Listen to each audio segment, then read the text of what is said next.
Oke, jadi selamat pagi semuanya. Hari ini kita akan mendiskusikan tentang formal aspek ya. Ini salah satu bagaimana Anda akan mentranslasikan atau mentransfer ide Anda ke dalam bentuk form atau bentuk form apa sih? Jadi kayak apa namanya, ibaratnya mewujudkan atau mengejawantahkan ide Anda ke dalam sebuah kubahan gitu. Nah, ya, jadi ini adalah sebuah prinsip transformasi konsep di mana hari ini fokusnya adalah tentang formal aspeknya, jadi bentuknya gitu.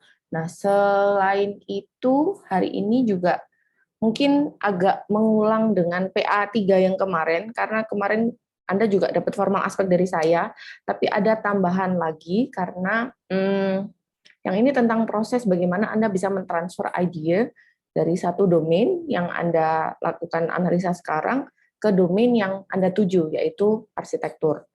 Nanti minggu depan akan dilanjutkan dengan Bu Dinda yang akan membahas lebih jauh tentang architectural syntax-nya. Jadi saya akan berkutat dengan prosesnya.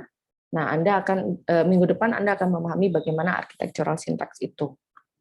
Nah, saya ingin tanya sebelum saya mulai, siapa yang sudah pernah dengar tentang domain to domain transfer?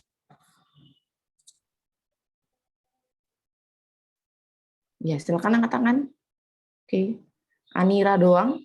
Anira doang. Rafif, Aidil, oke. Angkat tangan dulu.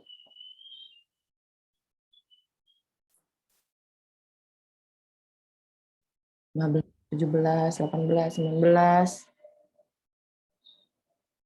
1, 22. Denger doang, ya nggak apa-apa. Berarti kenapa ada yang tepuk tangan? Bukan yang raise hand, bukan tepuk tangan.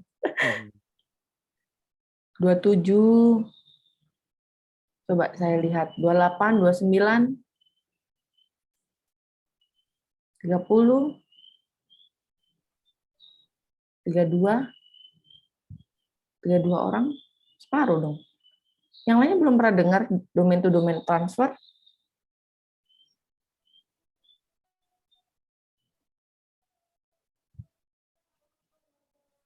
37, saya coba tanya ke siapa nih? Bingung deh, meeting. Bingung angkat tangan.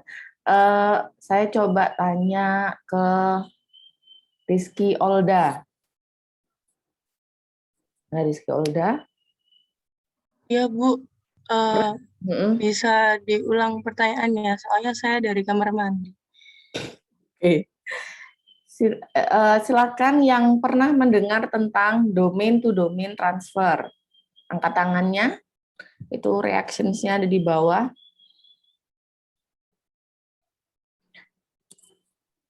Kayaknya tadi mentok angkanya ada di separuh deh, 35 orangan gitu yang pernah dengar domain to domain transfer gitu. Oke, sekarang boleh di lower hand. Nah, yang tadi tahu nih, ada nggak yang mau cerita ke teman-temannya yang nggak tahu tentang domain itu domain transfer itu apa? Ada nggak yang mau cerita? Pendek aja, bener salah nanti aja dibenerin. Yang penting Anda ngomong dulu gitu. Domain to domain transfer sepemahaman Anda seperti apa? Gak ada yang mau ngomong nih. Coba Arya. Ya, Bu. Domain to domain itu seperti mengambil sesuatu yang di luar arsitektur menjadi masuk ke dalam bahasa arsitektur seperti itu. Jadi bisa dibahas dalam bahasa arsitektur. Oke. Mungkin ada lagi yang mau menambahkan Arya? Siapa yang angkat tangan? Mutia, silakan. Ya, Bu. Bukan menambahkan sih, lebih memperjelas pernyataannya si Arya. Jadi domain to domain adalah sebuah non-arsitektural diterjemahkan terhadap arsitektural syntax yang bisa jadi bakal kita angkat menjadi kriteria atau mungkin pendekatan gitu, Bu. Oke, baik. Terima kasih Mutia. Ada satu lagi nggak yang mau menambahkan mungkin atau bahkan nggak setuju sama Mutia ataupun Arya? Ada lagi yang mau berpendapat? Satu lagi, mungkin kalau nggak saya tunjuk aja nih. Siapa ya? Dita. Dita tadi resen nggak? Dita? Iya, Bu. Oke, silakan dijelaskan domain to domain transfer. Saya ingat Anda. Domain to domain itu mungkin jawaban saya nggak jauh dari sebelumnya. Itu tadi kayak misalnya hal arsitektural yang dihubungkan dengan hal non arsitektural gitu.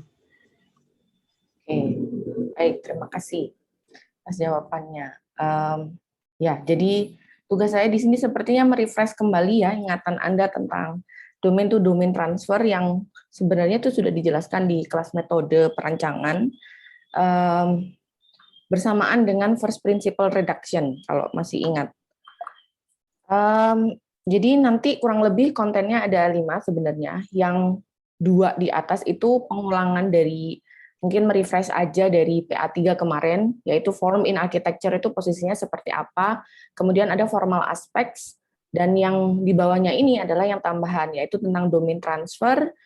Dan domain transfer sendiri itu ada 2, kalau menurut Plowright di Revealing Architectural Design itu, yang pertama dengan menggunakan first principle reduction, kemudian yang kedua menggunakan structure mapping.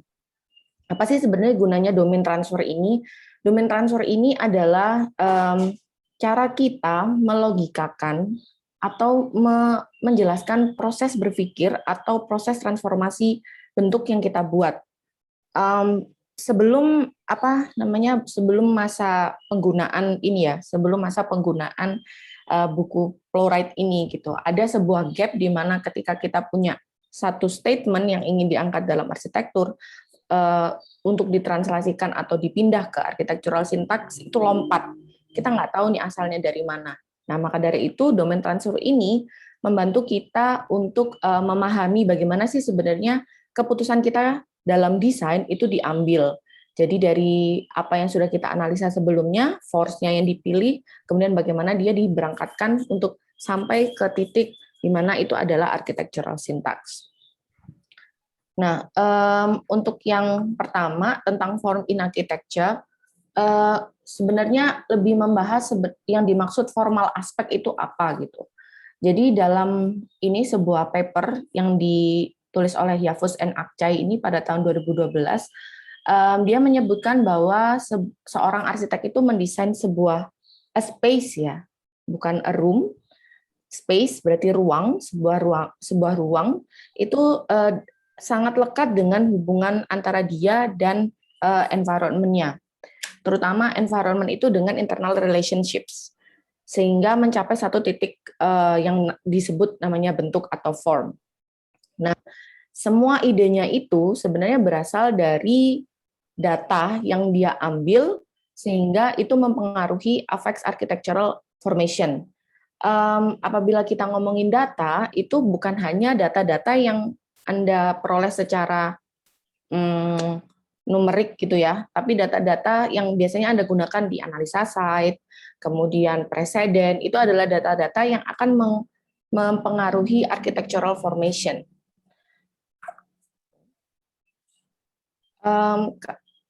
Terutama information ini ketika kita sudah mengklasterisasinya atau memprosesnya, sehingga kita dapat mendefinisikannya sebagai design problem. Arsitektur yang mempunyai makna yang lebih itu mempunyai peran dalam lingkungannya ya. Jadi peran ini bisa diartikan bermacam-macam gitu. Nah, salah satu titik berangkat dari peran ini adalah design problem yang dia hadapi. Maka dari itu informasi yang Anda dapat itu harus istilahnya diolah ya. Makanya dari kemarin Anda diminta kayak analisa apa yang terjadi di sana, terus titik berangkat desain Anda ini sebenarnya apa, kemudian membuat penjabaran tentang ide Anda, itu untuk membuat information clusters untuk menuju ke desain problem yang ingin Anda spesifikkan dalam rancangan. Kurang lebih apabila disingkat gitu ya, kalimat yang panjang itu adalah begini aja gitu. Jadi ada information, kemudian ada forms. Nah, di sini tuh ada composition rules, di mana nanti Anda ada filtered mental libraries. Saya akan menjelaskan tentang mental libraries di ini slide berikutnya sepertinya. Jadi ketika kita punya informasi, kita olah, kemudian kita jadikan form. Kalimat ini sangat sederhana, tapi prosesnya cukup rumit gitu, karena kita ketika memprosesnya untuk menjadi forms, yang mana informasinya ini bisa berasal dari sesuatu yang di luar forms, maka kita akan bertanya-tanya bagaimanakah sih caranya gitu.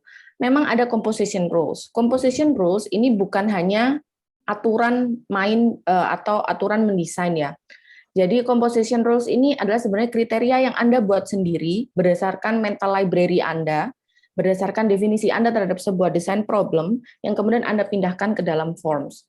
Jadi composition rules ini tidak hanya gini, kalau Anda belajar tentang sejarah klasik gitu, sampai sekarang pun praktisi yang menggunakan sejarah klasik itu masih ada ya, terutama di negara-negara Amerika dan Eropa, dan itu menjadi salah satu praktis yang sudah established, di mana Anda harus belajar beberapa composition rules untuk yang nanti disebut arsitektur klasik itu seperti ini.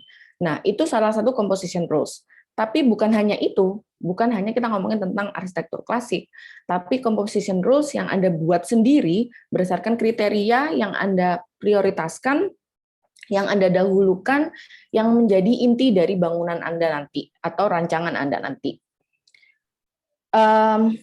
Ya, Fuchs dan Akcay di sini juga menambahkan bahwa yang dimaksud konsep of form di sini adalah formal order of an object. Jadi gimana ya bahasa Indonesianya? Formal order of an object. Jadi susunan bentuk formal sebuah objek. Susunan bentuk formal sebuah objek ini tidak hanya sesuatu yang bersifat terbangun gitu. Terbangun itu maksudnya benar-benar nanti Anda bangun gitu. Tapi kalau kita berbicara tentang architectural syntax dan kita ngomongin tentang architecture sebagai sebuah manifestasi terakhirnya, berarti kita ngomongin tentang bagaimana dia berbentuk gitu. Either itu dalam pikiran Anda saja ataupun itu sudah tergambar. Nah, dia juga menjelaskan bahwa didefinisikan dengan arrangement and transformation of the composition. Jadi ada proses meng-arrange-nya dan juga ada transformasinya. Di PA3 kemarin saya memberikan cuplikan tentang buku Operation in Architecture, itu yang buku yang bentuk yang ditwist dan lain-lain, itu salah satu transformasi. Nah, arrangement ini akan berhubungan dengan bagaimana Anda membuat komposisi dari form tersebut.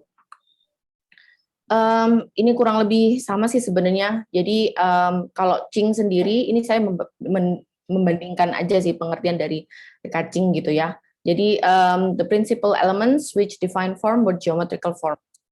Di sini kalau kita ngomongin formal aspek, berarti kita membicarakan tentang apa yang menjadi definisi sebuah bentuk gitu, geometri bentuk. Dan ada namanya transformasi dan juga ada operasi. Nah, sekarang kita beranjak ke formal aspeknya sendiri itu. Ini mostly saya ambil dari buku Plowright yang tahun 2020 yang terbaru, Making Architecture Through Human Activities, kalau nggak salah, Through Human activities atau apa ya, saya lupa belakangnya nih. Tapi making architect, saya ingatnya making architecture gitu aja. Nah, si Plowright di sini menjelaskan bahwa sebenarnya apa yang kita manifestasikan ke dalam arsitektur itu berasal dari experience of our bodies. Dan ini itu bersifat unconsciously gitu. Jadi kita itu tidak merasa tidak merasakan itu kita berasa pakai gitu, tapi itu kayak mengalir aja gitu. Experience of our bodies ini dimanifestasikan ke dalam bentuk arsitektur. Makanya this type of information is called embodied gitu. Nah, ada 3 hal yang paling utama ketika kita mau ngomongin tentang form atau formal aspek. Pertama adalah our body position and orientation. Jadi bagaimana kita men-setting diri kita berada di situ dan orientasinya kemana. Yang kedua adalah our ability to move. Dan yang ketiga adalah the way our vision prioritizes certain aspects of our visual field. Tiga ini tuh maksudnya begini, ketika kita ingin menarasikan sebuah idea ke dalam architecture, yang dimaksud narasinya ini adalah experience dari orangnya, dari orang yang mendatangi bangunan Anda. Nggak mungkin Anda menuliskan narasi desain Anda, ditulis ditempel di bangunannya, ini narasi desain saya. Ya boleh sih, cuman bukan itu yang ingin dicapai di sini gitu. Tapi bagaimanakah kita menggunakan formal aspek ini untuk menceritakan apa yang sebenarnya ingin kita sampaikan ke dalam kepada orang yang masuk ke dalam bangunan kita atau melihat desain kita. Nah, yang menjadi hal penting adalah tiga hal ini, karena pada dasarnya, semua yang kita desain itu based on our experience. Sekali lagi, desain itu karena dia bersifat berasal dari mental libraries, berarti dia itu sebenarnya dijelaskan sama Yusuf and Akcay itu juga berasal dari experience kita. Semakin rich experience kita, semakin mudah kita mencari vocabulary atau sintaksnya itu untuk mentranslasikan idea. Maka dari itu, kenapa kalau Anda bilang, kalau Anda dibandingkan dengan arsitek yang sudah berpuluh-puluh tahun itu akan berbeda ininya. Mereka kayak, oh ya langsung begini gitu. Tapi kalau Anda masih kayak, oke saya harus mencari ini, itu. Nah itu perbedaan ya, kenapa kita bisa cepat sekali mencari bentuk gitu atau tidak. Nah, jadi tiga aspek ini itu menjadi hal yang utama dalam Anda nanti membuat narasi Anda gitu. Terutama yang nomor 3, the way our vision prioritizes certain aspects of our visual field, seperti yang dikatakan oleh Juhani Palasma di bukunya The Eye of the Skin, di awal-awal tuh dia membuat statement bahwa arsitektur saat ini, walaupun nggak saat ini juga, tapi menurut saya masih saat ini, masih berlaku, masih mengedepankan yang namanya vision gitu. Walaupun dalam memberikan narasi, kita seharusnya bisa engage dengan berbagai senses, tapi tetap saja Anda kalau to be honest gitu, kita tetap menggunakan vision sebagai indera pertama yang akan dipengaruhi oleh arsitektur. Jadi ini menjadi hal yang penting gitu. Ini sebenarnya penjelasan yang tadi saya ngomongnya berulang. Jadi this embodied knowledge is the foundation of how we extract meaning from our surroundings and how we build more complex ideas. Jadi kalau kita sudah punya hal itu gitu, kita harus mengekstraknya dari apa yang sudah kita pelajari di sekitar dan mentranslasikannya ke dalam desain. Ini adalah salah satu contoh bagaimana kita memposisikan diri kita. Kayak Anda secara tidak langsung menyadari bahwa ada yang namanya di depan, ada yang namanya di belakang. Ada yang namanya di kiri, ada yang namanya di kanan. Terus ada yang namanya di atas, ada yang namanya di bawah. Apa yang dimaksud ini adalah apa yang Anda rasakan di kanan, kiri, depan, belakang, atas, bawah, itu yang akan menciptakan sensasi atau experience di architecture Anda. Sehingga ada elemen-elemen yang harus Anda perhatikan ketika membentuk, kita ingin menyampaikan sebuah pesan gitu ke dalam arsitektur Anda. Anda harus memperhatikan kanan, kiri, atas, bawah, dan juga depan belakangnya. Depan belakangnya ini bersifat relatif atau tidak, atau dia punya misi tertentu untuk mengajaknya pindah ke satu ruangan atau tidak, mengajaknya naik atau tidak, jika misal kayak kita ngomongin tentang horizontal plane-nya. Jadi ini adalah basic understanding bagaimana kita membuat sensasi dalam atau experience dalam arsitektur. Kita harus memperhatikan basic ini kalau disebut di bukunya Plura itu basic human navigation. Jadi kita tuh selalu merasa apa yang ada di kanan saya, apa yang ada di kiri saya, depan dan juga belakang. Oh, sebentar. Kenapa ini? Oh, apakah ini saya bergerak ya? Ini soalnya kok tulisannya stop. Apakah slide saya sudah bergerak dari gambar yang tadi atau belum? Belum sepertinya. Oh, belum. Baik. Sama. Sebentar, saya share ulang.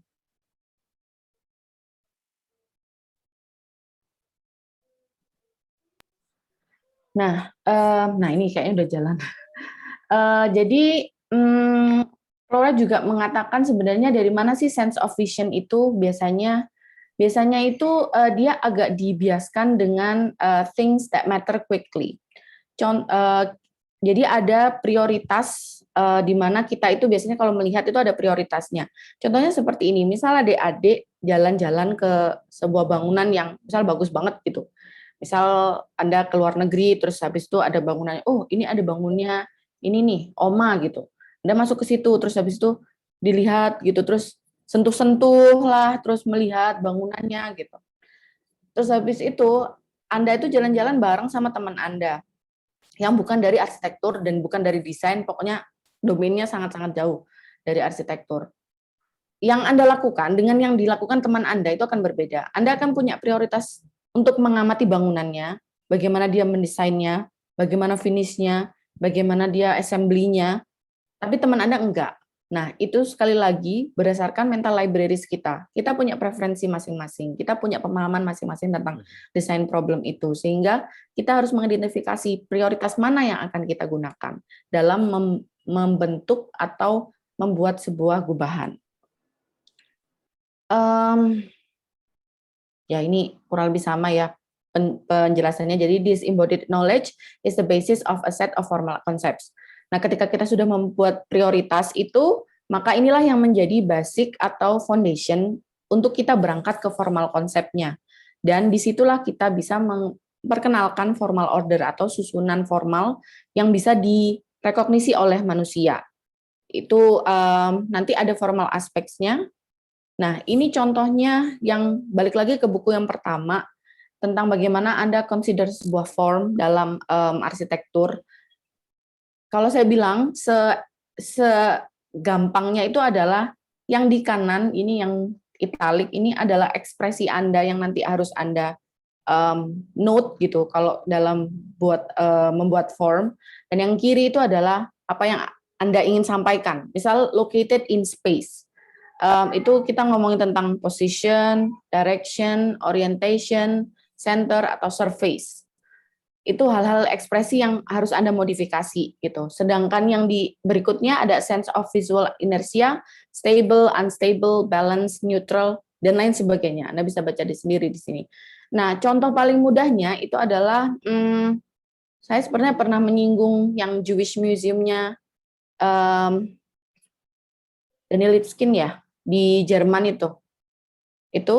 Nah, di situ tuh ada, kalau Anda ingat, itu ada taman yang ada di luar, yang bersifat miring itu, yang maze. Nah, itu dia memunculkan a sense of visual inertia gitu. Jadi ada, ini stable nggak sih gitu, terus ini balance nggak sih gitu. Walaupun itu cuman abstract idea, sebentar. Kayaknya ada yang berbunyi ya. Oke, sudah. Walaupun itu sebuah abstract ideas, tapi Anda get the point of unstable. Karena miringnya itu, Anda terbawa ke kiri gitu. Padahal ya kalau Anda ngomongin unstable, bayangan Anda sesuatu yang nggak stabil gimana ya gitu. Tapi ketika diekspresikan seperti itu, maka dia akan muncul sebagai a sense of visual inertia. Ini contoh aja ya, jadi nanti Anda yang harus mendevelop sendiri yang bagian kiri dan bagian kanannya. Nah, untuk attributes-nya, sebenarnya apa yang dimaksud formal itu ada attributes-nya, yaitu ada shape, size, material, texture, sama color-nya. Tapi untuk aspeknya itu ada beberapa ini. Kalau kita ngomongin tentang formal aspek, ini banyak sekali, dan kalau dijelaskan satu-satu kayaknya nggak cukup waktunya. Anda PR-nya adalah baca. Saya cuma akan run through the image aja. Kalau di sini, kayak misal alignments, ini kemarin saya sudah jelasin. Gimana Anda menggunakan alignments itu untuk part to whole relationship atau contextual expression and datum. Jadi ini ada di kiri itu ngomongin tentang part to whole relationship, yang satunya ngomongin contextual expression. Ini ngomongin alignments. Terus kemudian axis, bagaimana kita membuat axis itu, apakah dia membentuk sebuah center of mass, atau center of void, atau intersection, atau linear, atau grid. Ini kalau kita ngomongin tentang axis. Kalau kita ngomongin balance yang tadi, kita ngomongin kalau bentuknya kayak gini, ini perceived stability. Kenapa ditulis perceived? Karena ya ini memang stabil gitu, tapi ini yang kita sekali lagi ini adalah bagaimana manusia merekognisi apa yang nampak di depannya gitu. Nah, kalau kayak gini, kenapa perceived stability? Karena yang bagian bawah itu lebih besar daripada yang bagian yang atas gitu. Sehingga kita mengira, oh pondasinya lebih kuat nih, jadi itu lebih stabil. Kemudian ada perceived instability yang di kanannya gitu. Terus ada lagi symmetrical balance, asymmetrical balance, dan lain-lain. Jadi ini salah satu contohnya yang balance. Kemudian ngomongin tentang centrality, bagaimana kita bisa membentuk centrality, perceived center. Jadi sekali lagi ini ngomongin tentang perceiving the experience dari orang yang ada di situ. Terus kemudian difference, gimana kita bisa membuat difference, apakah scale-nya atau shape-nya atau pattern-nya. Jadi nggak ada rumus pastinya gitu adik-adik untuk membuat formal ini. Tapi hal-hal aspek ini yang akan membuat Anda bisa membuat translasi dari hal yang non-arsitektural ke arsitektural. Ada front, terus ada juga ground objects. Jadi kurang lebih beberapa hal ini bisa Anda baca sendiri penjelasannya di bukunya Plurite. Tugas Anda itu membacanya gitu. Karena kalau saya nyampein ini doang itu nggak selesai gitu ya. Ada orientation, ada path goal, pattern, radiosity, repetition lagi, ini pengaplikasiannya, solid void, dan sudah itu. Nanti silakan bisa dilihat lagi penjelasannya, karena ini juga sudah saya jelaskan di semester lalu, mestinya Anda cuman butuh refresh aja. Nah, berikutnya ini yang paling penting Anda pahami di PA4, terutama Anda berhubungan dengan sosiokultural, yaitu namanya domain transfer. Makanya tadi saya nanya, ini sudah paham belum ya domain transfer? Atau paling enggak itu sudah pernah dengar namanya domain transfer. Kenapa diperlukan domain transfer? Tadi sudah dijawab oleh teman-teman Anda ya. Jadi ada namanya domain yang berada di luar arsitektur, yang non-architectural domain. Nah, ada yang domain di dalam arsitektur, yang namanya architectural domain. Nanti bahasa dari arsitekturnya itu disebut architectural syntax atau architectural language. Itu akan dijelaskan oleh Bu Dinda minggu depan. Jadi kalau kita ingin menggunakan sesuatu yang di luar arsitektur, kita harus mempunyai ini nih, translation. Nah, translation-nya itu dengan menggunakan domain to domain transfer. Kalau kita berbicara tentang apa namanya, kenapa sih kita harus meminjam sesuatu yang di luar arsitektur gitu? Jadi sebenarnya kalau kita mau membuat sebuah desain, sebenarnya bisa aja kalian ngambil masalah yang ada di dalam arsitektur saja gitu. Tapi apakah kalau pertanyaannya Flora itu, does it have deep meaning gitu? Apakah dia punya deep meaning atau makna yang dalam? Kalau kita cuma berkutat di dalam domain arsitektur saja, tapi itu yang menjadi pertanyaan utama gitu. Maka dari itu biasanya arsitek ataupun desainer itu meminjam atau mengambil value dari domain non arsitektur, baik itu yang kerabatannya dekat maupun yang sangat jauh. Itu sebenarnya basicnya. Nah, ini cuma mengingatkan kembali gitu ya, apa yang sebenarnya menjadi landasan domain to domain transfer ini. Secara umum, domain to domain transfer ini memang digunakan atau diterapkan untuk menggunakan knowledge yang ada di luar architectural syntax masuk ke dalam architectural syntax. Jadi ibaratnya kayak Anda ngomong bahasa Inggris gitu. Misal Anda ngomong bahasa Meksiko gitu. Anda nggak ngerti bahasa Meksiko, tapi orang Meksiko ini bisa ngomong bahasa Inggris. Nah, yang transfernya itu ada di bahasa Inggrisnya. Jadi karena kita ngomong bahasa Indonesia, kemudian ditransfer ke bahasa Inggris, baru ditransferkan ke bahasa Meksiko itu tadi. Jadi si domain to domain transfer itu bergunanya seperti itu. Atau bisa dikatakan domain to domain transfer ini adalah invert transfer. Jadi bagaimana kita bisa mencapai satu titik atau satu keputusan, satu kesimpulan yang tidak hanya berasal dari apa yang terlihat secara eksplisit gitu, tapi apa yang ada di dalamnya gitu.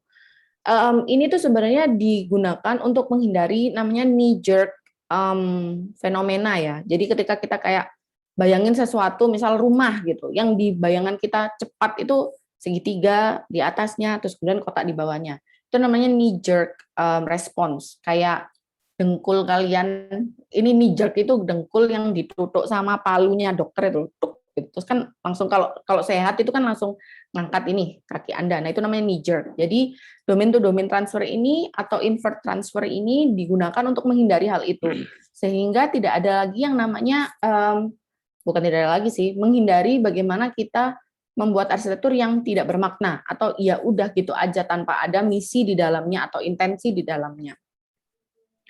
Nah, di domain to domain transfer ini ada dua hal yang paling utama, walaupun ini sepele tapi Anda harus tahu aja gitu, a source domain sama a target domain. Jadi ada source-nya, ada sumbernya, kemudian ada target domainnya.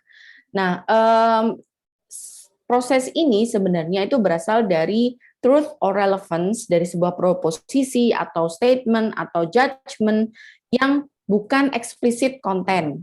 Jadi sekali lagi bukan explicit content, tapi dia ada di dalamnya atau menjiwainya, terus nanti dimasukkan ke dalam architectural syntax.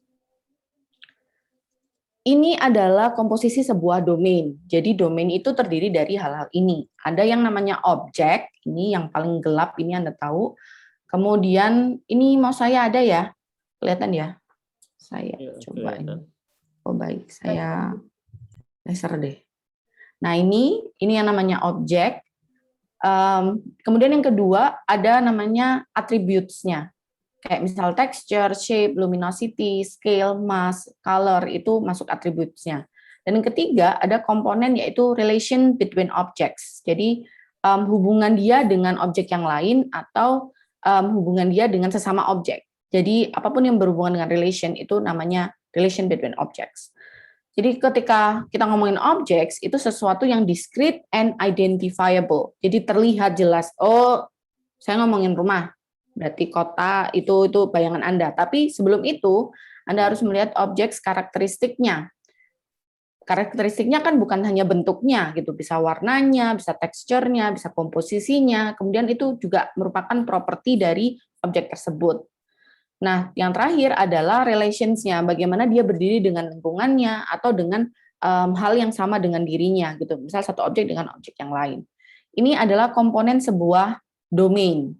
Jadi ini dipegang dulu. Ini ada objek, ada atribut, sama ada relasi. Kemudian yang kita lakukan adalah, kita lihat bagaimana nanti dia ditransfer itu apakah punya banyak kesamaan atau enggak, atau bukan kesamaan, shared attributes. Jadi ada yang di-share gitu. Ini adalah sebuah grafik dari agak hari ini banyak grafiknya ya, jadi tolong bersabar gitu, enggak banyak foto-foto bangunannya, tapi banyak grafiknya. Ini adalah grafik yang menunjukkan opportunities kalau kita mau cross domain mapping based on volume of shared relations and attributes. Kalau Anda lihat ini ada garis. Nah, di sini ini ada tentang shared attributes-nya. Yang ini atas ke bawah atau vertikal ini adalah shared relations-nya. Ketika Anda memiliki dua domain yang punya shared attributes sedikit, tapi dia banyak relations-nya, maka dia bersifat informatif or rich associations. Jadi association-nya itu banyak dan punya kemampuan untuk ditransfer ke dalam deep meaning. Jadi sekali lagi, sedikit atributnya tapi banyak relasinya atau relations-nya itu banyak, itu bisa ditransfer ke deep meaning. Tapi kalau kita punya dua domain yang pertama dia memiliki shared attributes yang banyak, terus habis itu shared relations-nya yang banyak juga, itu bukan berarti itu mudah untuk dilakukan transfer. Malah dia menjadi domain boundary confusion atau literal similarity. Kenapa? Karena ketika kita punya atribut yang hampir samanya banyak, relasinya hampir samanya banyak, terus apa bedanya sama domain yang asal gitu? Ibaratnya dia kekerabatannya itu dekat dengan kita. Contohnya arsitektur dengan art. Maka paling gampang itu kalau kita lihat contohnya itu adalah klasik. Di zaman era klasik kita menyebut arsitektur adalah art karena propertinya atau attributes-nya dan relations-nya itu sama gitu dengan art atau working arts ya. Jadi kayak misal dulu bangunan tuh dinikmati, ya sekarang bangunan dinikmati. Kayak dipuja-puja sebagai sebuah manifestasi seni gitu. Nah, karya seni pun juga punya shared attributes dan relations-nya yang sama seperti itu juga. Maka dari itu menyebabkan domain boundary confusion atau literal similarity. Nah, sedangkan kalau kita punya shared attributes yang banyak, tapi shared relations-nya yang sedikit, itu bisa jadi nanti transfernya bersifat mere appearance. Mere itu ya mere itu cuman sih kalau saya translate-nya. Appearance dan symbolic representation. Atau dia punya low ability to transfer to deep meaning. Jadi ya cuma bentuknya aja yang diadopsi gitu. Ini kurang lebih korelasinya. Jadi Anda bisa memapping sendiri kira-kira harus seperti apa gitu. Apakah salah gitu kalau Anda memakai salah satu ini? Berarti yang paling baik yang itu, Bu, yang few terus many gitu. Ya enggak juga gitu. Dilihat dulu dari bagaimana Anda ingin membuat narasi gitu. Apakah yang mungkin agak mungkin Anda perlu sadari adalah setiap orang, kemarin kan titik berangkatnya beda-beda tuh. Nah, itu yang di-derive datanya juga beda-beda gitu, atau data yang diambil atau di harvest itu, ya diambil itu cukup berbeda gitu, sehingga availability-nya dan kedalaman Anda menggalinya itu mempengaruhi nanti kira-kira apakah ini deep meaning atau cuman mere appearance. Berikutnya, nah intinya relation itu punya kemampuan untuk transfer deep meaning kalau kita ngomongin tentang relation. Sedangkan kalau atribut, karena dia sangat kaya dengan asosiasi dan terlihat gitu, itu bisa kalau hadir dalam jumlah banyak, dia akan bisa menyebabkan confusion terhadap domainnya. Jadi bisa ada blur antara domain yang dihubungkan itu, satu sama duanya itu. Contohnya ini, kita latihannya adalah awan. Ini yang paling gampang ya, karena proses ini tuh agak susah. Kata Playwright itu, ini the hardest part of design, melogikakan bagaimana Anda membuat bentuk itu gitu. Jadi ini contohnya adalah awan. Atributnya apa gitu? Atributnya adalah fibrous material, kemudian ada empty space, swelling action, terus habis itu, sebentar saya ketutupan. Arrow. Terus ada sticky nature of water molecules. Jadi kalau kita lihat balik lagi ke gambar awan, itu kan sifatnya, atributnya itu dia kayak berongga gitu kan. Terus habis itu empty space karena nggak ada apa-apanya. Terus ada swelling action and the sticky nature of water molecules karena dia nanti kan ada ini air menguap terus terakumulasi di awan. Kalau kita coba translasikan atributnya saja, jadi kan kayak gini perbandingannya, soft, white, and possibly fluffy gitu. Nah, ini akan menyebabkan bentukan ini. Jadi cloud is like a marshmallow. Gitu. Karena kita cuma ngomongin tentang atributnya yang ini aja. Nah, ini contohnya mudahnya. Contoh mudahnya dari awan ke marshmallow. Nah, yang kedua kalau kita melihat relations-nya adalah misal kita balik lagi ke awan gitu, relations-nya. Nah, ini adalah sebuah kontainer yang mengumpulkan air gitu, terus memegangnya, terus dilepas sebagai hujan ke dalam bumi gitu. Ini kan udah relations bagaimana awan itu punya peran dalam lingkungan kita gitu. Nah, kalau ini yang ditranslasikan itu berarti itu mostly empty space of loosely packed fibers, jadi ada fibernya gitu. Terus mungkin bisa di hand squeeze to press out water gitu, bisa dikeluarkan airnya. Contohnya adalah berarti bentuknya ke arah sponge, yang mana dia bisa di squeeze terus habis itu keluar airnya. Jadi itu kurang lebih kalau kita ngomongin tentang attributes, terus habis itu relations, bagaimana kita mentranslasikannya. Nah, contoh yang paling, contoh yang dibahas sih sama Playwright di situ tentang mere appearance itu adalah si Disney Concert Hall-nya Frank Gehry yang berbentuk seperti ini. Mungkin adik-adik pernah lihat, seharusnya udah tahun keberapa ini, pastinya udah pernah lihat ini.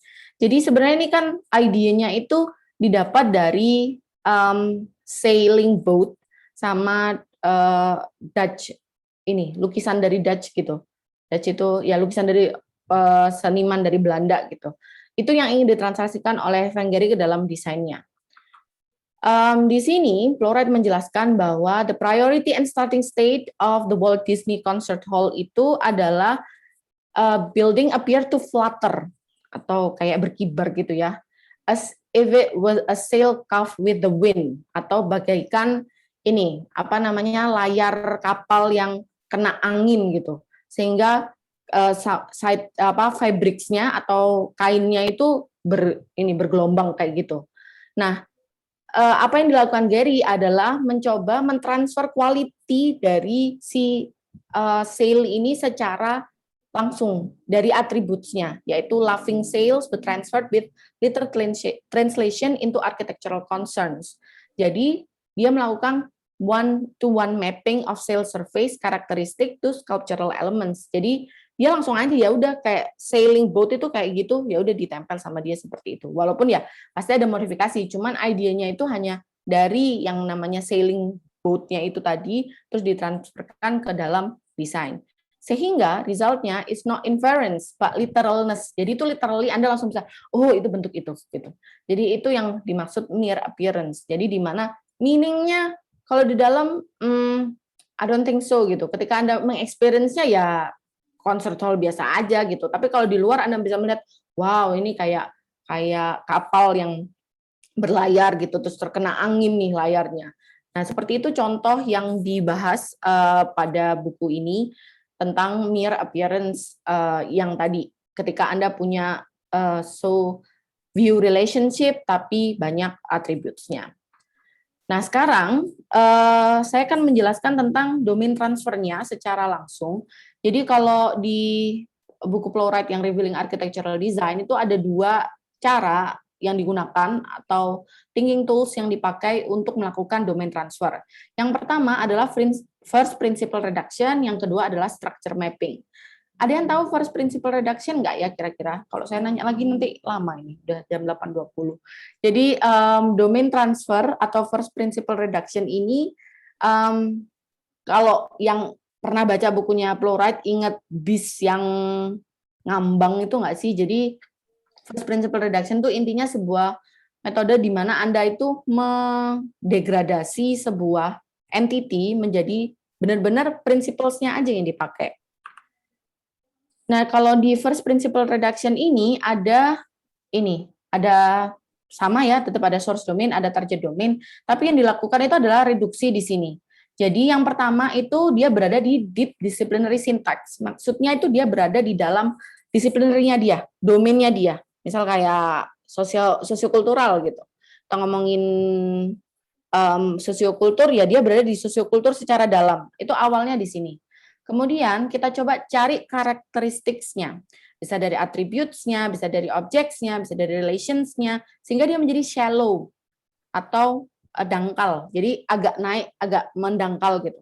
Nah, setelah sudah dangkal, dia direduksi lagi menjadi principles saja. Principles ini membuat dia tidak menjadi milik salah satu domain gitu. Jadi dia sangat general tapi spesifik enough sehingga dia tidak menjadi milik salah satu domain. Misal kayak yang di kiri, dia misal dari tadi yang sosiokultur, dia bukan punyanya sosiokultur, tapi yang di sebelah kanan dia juga bukan punyanya arsitektur. Misal kita tujuannya arsitektur. Nah, setelah dia sudah direduksi ke dalam principles-nya, dia akan dimasukkan ke dalam arsitektur, tapi di shallow dulu, terus baru ke dalam deep. Jadi bedanya cuma nanti yang lebih ribet lagi yang nanti ya structure mapping. Nah ini yang pertama, jadi pakai first principle reduction. Contohnya apa? Contohnya ini, tulip. Jadi ini adalah tugas desain studio di Carnegie Mellon University USA. Mereka disuruh buat desain arsitektur berdasarkan tulip. Kalau kita pakai knee jerk response, Anda pasti akan, oke, tulip bentuknya kayak gitu tuh. Bangunannya Anda mengubahnya bisa dari bentuk si tulip itu. Tapi ada salah satu desain yang mendapat apresiasi dari si studio ini adalah dia melihat tulip bukan dari bentuk fisiknya, tapi dari bagaimana dia berada di dalam lingkungan. Ini ada video singkat tentang judulnya kalau di YouTube itu A Life of a Tulip gitu. Jadi ini sebuah siklus yang terjadi pada bunga tulip. Mari kita lihat, nggak ada suaranya sih kayaknya. Jadi coba Anda amati apa yang terjadi.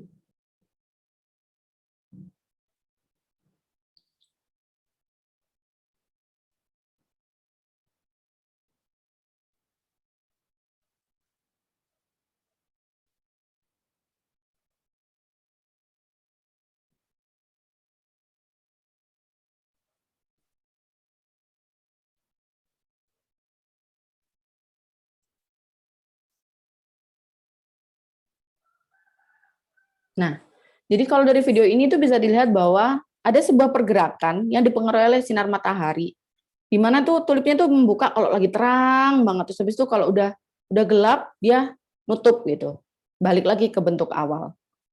Ini tuh sama kayak ibaratnya Anda di PA ini PA4 ngomongin tentang bandeng ya, kemarin tuh banyak banget yang ngomong tentang bandeng gitu.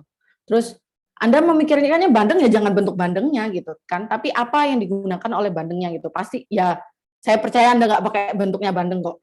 Cuman apa namanya harus dihindari gitu ya, kayak literal knee jerk translation itu harus dihindari. Jadi kalau ada tulip ya tulipnya doang ya enggak gitu. Nah, si salah satu mahasiswa studio ini itu mengamati bagaimana dia bergerak gitu, kehidupan si apa namanya tulip ini gitu. Jadi dia mengambil sisi fotonastik namanya. Kok sini. Nah, namanya fotonastik gitu. Fotonastik ini berada di deep disciplinary syntax. Jadi dia sangat-sangat jauh di dalam biologi. Kalau kita ngomongin di arsitektur yang nggak nyambung itu fotonastik apaan ya? Gitu. Mungkin ada teknologi sekarang yang fotonastik tapi bukan gitu ya. Bukan itu gitu. Adanya foto misal responsif terhadap matahari iya, tapi bukan fotonastik. Fotonastik itu ketika dia punya kemampuan untuk merespon terhadap cahaya gitu ya, pergerakan gerak. Nastik itu kan gerak, terus foto itu berdasarkan cahaya gitu. Jadi fotonastik ini yang berada di deep disciplinary syntax. Kemudian dibawa ke reduction-nya yaitu hydraulics. Ada hydraulics karena dia bergerak gini, terus ada convection karena mengembang sama expansion, terus elasticity karena dia mampu kembali ke bentuk awalnya. Nah, ini yang saya maksud general but specific enough. Ketika Anda ngomongin convection, expansion, elasticity, hydraulics itu, walaupun hydraulics bisa saja ikut dalam satu domain ya, tapi saya pikir hydraulics ini sifat yang sangat-sangat general gitu. Dia tidak belong to only biology but also architecture. Kita ngomong hydraulics, convection, expansion, elasticity, dia punya potensi untuk ditransfer ke arsitektur. Kalau kita tiba-tiba fotonastik ini, fotonastik aja gitu, ya nggak ngerti gitu apa yang mau ditransfer gitu. Tapi kalau kita sudah mereduksinya, menggunakan first principle reduction menjadi hydraulics, convection, expansion, elasticity, ini akan lebih mudah untuk dibawa ke dalam architectural design. Contohnya, ini yang dibuat mereka gitu. Jadi mereka membuat prototype bagaimanakah hydraulics dan juga motions-nya itu diaplikasikan dalam bentukan kecil-kecil gitu. Awalnya modular-modular seperti ini, kemudian dijadikan seperti ini. Jadi kayak masanya itu seperti ini gitu. Jadi tapi ini masih shallow karena dia belum masuk ke dalam ruangannya. Jadi spasial aspeknya belum dipertimbangkan gitu. Jadi ini masih shallow. Jadi masih part of formation ya, architectural formations-nya. Nah, ini adalah contoh dari first principle. Jadi ini lebih mudah gitu karena diraba itu mudah sekali gitu ya. Cuman sekali lagi dia masuk ke mere architectural translation.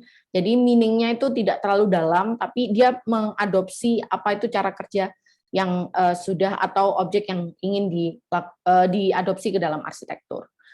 Nah, yang kedua adalah yang lebih susah, tapi yang punya nanti deep meaning, namanya structure mapping. Susah ini karena susah mendetailnya sih, tapi nanti pasti bisa deh, mahasiswa. Saya nggak mau Anda menyerah dulu ya, kalau saya bilang susah, tapi memang di buku memang dibilang susah gitu. Cuman Anda harus practicing this one gitu, biar nanti kayak di bawah sadar ya udah tahu caranya gitu. Nah, kalau di structure mapping itu lebih ke arah identifying strong relations between object, sehingga kontennya itu diperkaya dengan domain yang di luar arsitektur. Biasanya caranya itu pertama Anda mengambil selected aspect. Sekali lagi ya, selected aspect di mana kita sudah identify dari prioritas kita di halaman yang tadi, di presentasi yang tadi, kemudian di-explode atau dipecah menjadi komponen-komponen. Yang komponennya adalah ya objects, atribut, sama relations tadi. Kemudian dipilih mana yang bisa ditransfer berdasarkan framing, starting bias, hypothesis creation, sama filtering dari Anda sendiri. Nah, ini kriteria Anda. Jadi, ibaratnya Anda melakukan audisi dari ini, aspek yang Anda explode tadi. Diagramnya tuh kayak gini. Nah, ini beribet nih mulaian. Jadi, ada source frame, ada transfer frame, ada target frame. Yang pertama Anda lakukan itu adalah mengeksplode aspek Anda pilih itu tadi. Mana objeknya, kemudian attributes-nya apa, kemudian relationships-nya apa, kayak gini. Ini masih simbol aja, nanti ada aplikasinya. Terus habis itu dari sini, Anda terapkan bias, filter, sama hipotesis Anda yang di awal itu tadi, dipilih mana sih yang kira-kira paling cocok untuk desain Anda, gitu. Ini dipilih terus ditransfer ke sini, sorry. Terus habis itu kalau sudah dipilih, sebentar. Nah setelah dipilih ini Anda bisa melakukan translasi ke dalam target frame. Jadi ini tuh perlu Anda set dulu boundaries Anda yang mau Anda ambil gitu. Jadi nggak semuanya yang dianalisa ini nanti langsung diambilin terus habis itu jadi bentukan gitu, enggak. Tapi ada beberapa yang Anda menjadi prioritas utama Anda, yang menurut Anda akan menjadi ciri dari bangunan Anda, itu yang Anda bisa adopsi dan masuk ke dalam transfer frame. Nah, setelah masuk ke dalam transfer frame, ini baru dipindah ke architectural syntax di target frame-nya. Jadi bisa jadi kayak relationship to scale-nya, atau massing-nya, atau visual field-nya, pattern, attribute, circulation, ground, structure, procession. Jadi ini tuh yang ada di architectural syntax gitu. Kalau yang di sini nanti berasal dari source-nya kita, yaitu sosiokultural. Jadi ini yang pertama dilakukan. Nah, jadi intinya si source ini memegang particular syntax. Jadi dia masih berada di domain asalnya. Lalu kita melakukan eksplorasi sebanyak-banyaknya untuk memahami bagaimanakah dia akan bisa ditranslasikan ke dalam architectural syntax. Jadi ibaratnya di-explode gitu. Saya nggak ngerti nih, kalau diledakkan kan nggak ini ya, nggak lucu gitu. Tapi explode, jadi istilahnya di Bradley gitu, biar kita tahu objects-nya, attributes-nya, kemudian relations-nya. Karena semakin detail itu, kita akan semakin mudah untuk mentranslasikannya. Kemudian transfer frame di sini memindahkan kontennya itu menjadi general principles. Jadi kalau kita sudah melakukan analisa terhadap objects, attributes, sama relations-nya, kemudian kita pindahkan dia ke transfer frame, dia seharusnya bersifat general dan bersifat abstrak tapi fokus gitu, sehingga tidak tidak terlalu ke dalam sintaks yang satunya atau source-nya. Kemudian di target frame kita melakukan translasinya ke dalam bahasa arsitektur. Ini salah satu contohnya yang paling mudah ketika kita dihadapkan dengan water moving in a river. Nah, water moving in a river itu kita nggak ngambil bentuknya water moving-nya gitu. Tapi bagaimana kita menjabarkan apa sih yang terjadi ketika water moving in a river. Ini banyak istilah yang mungkin akan susah di bahasa Indonesia kan, jadi ya take it easy aja, ini apapun yang ada di sini gitu. Kayak outcrop gitu, misal ada yang membuat dia terhalang gitu ya, outcrop, jadi misal objeknya adalah outcrop, nah itu apa aja sih? Oh, warnanya grey, terus biasanya itu stone, dan biasanya sifatnya hard. Terus ada dia hubungannya sama riverbank, dia hubungannya sama slope. Nah, slope ini bersifat gimana? Soft, terus gentle, terus granular gitu. Nah, ini semua objek yang berhubungan dengan water moving in a river itu dipecah gitu, sehingga ada yang namanya objects, ada yang namanya attributes, ada namanya relationships. Ketika dia sudah dipecah, Anda punya framing bias, Anda punya filtering, Anda punya hipotesa yang menjadi prioritas Anda. Mana sih yang lolos seleksi gitu. Ya, nah setelah diseleksi itu, Anda akan pindahkan ke transfer frame. Contohnya, ini dia pakai yang ini. Misal, dia milih water is slower than main current swirling. Jadi, tahu main current kan ya, arus yang utama gitu. Kalau sungai itu yang sungai utamanya deras, nah kalau yang sungai cabang itu enggak. Terus biasanya bentuknya swirling. Di transfer frame-nya, dia bilang gathering as part of main flow but slower and static. Jadi dia masih sama, punya sifat yang sama tapi general. Terus kemudian dia juga ngambil yang fast, powerful, flow, squeezed. Ini. Nah, ini condensed, passage, high flow. Ngomong apa sih Bu Fenty ini? Jangan-jangan anak-anak ngomong gitu. Jadi ini itu apa namanya generalisasi dari ini loh. Ini. Nah, ini hal-hal yang diambil ini yang ada panahnya ini digeneralisasikan ke dalam transfer frame sehingga nanti bisa diarahkan ke sini. Ada yang tidak dilewatkan sini tapi langsung ke dalam sini ada. Contohnya slope ini, yang bersifat slope ini langsung taruh di target frame menjadi forecourt. Nah, contoh yang paling terlihat adalah ketika kita ngomongin tadi ya, water is lower than main current, terus dia swirling itu berputar gini. Nah, dia itu mengeneralisasikannya menjadi gathering as part of main flow, but slower and static. Dalam architectural syntaxnya, dia jadikan hal itu, prinsipal itu, sebagai meeting places in main circulation. Nah, ini kan sudah masuk ke dalam ini ya arsitektur, bahasa arsitektur gitu. Sebelumnya kan masih belum ini, water is lower than main current, ya gimana gitu. Terus habis itu ditaruh di generalnya yang gathering as part of main flow but slower and static, masih abstrak. Nah, ini ketika sudah masuk ke dalam arsitektur. Kayak contohnya lagi quick flow drop in section gitu. Terus movement down entrance. Jadi ini contohnya yang bagaimana Anda mencoba mentranslasikan ke dalam target frame. Makanya ketika Anda bisa tiba-tiba muncul dengan bentuk, itu biasanya akan ditanyain oleh pembimbing Anda, gimana ini bisa terjadi gitu. Makanya tugas Anda menjelaskan proses ini gitu. Anda tidak harus meletakkannya dalam diagram gitu. Tapi Anda tahu bagaimana dia berpindah dari domain yang source frame ini ke targetnya. Jadi itu yang menjadi PR-nya. Ada sebuah generalisasi terlebih dahulu biar Anda itu tidak terjebak dalam knee jerk tadi.